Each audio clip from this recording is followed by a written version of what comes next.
छोरी कोई से तू रहे पूरी जैसी पाखिया रिकॉर्डिंग स्टूडियो दिल्ली। पूरी जैसी म्यूजिक बाय कंचन राज, हाजीपुर वैशाली। आगे आगे सुगनी आगे आगे सुगनी चली जैभी भोरे सासुरा आगे आगे सुगनी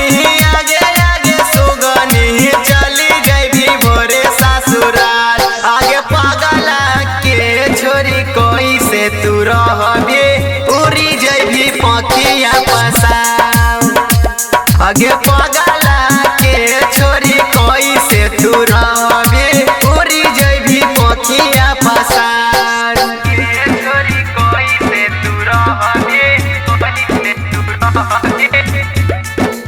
उड़ी जैभी पाखिया पसार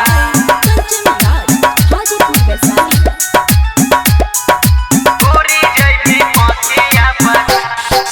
कोई से के भूल जैभी करी के वादा छोड़ के जैभी हमरा दुख देवी ज्यादा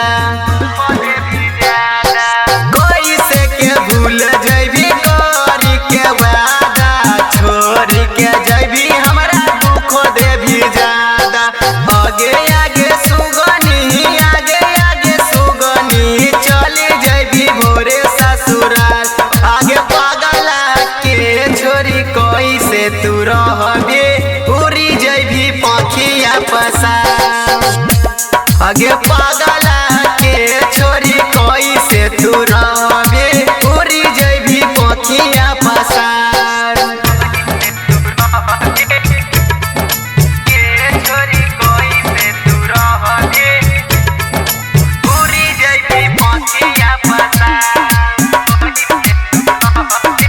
म्यूजिक बाय कंचन राज, हाजीपुर वैशाली। जन जन कहे सनमाल लही तू जन गे तोरे कारण मायरवा दे तो परान गे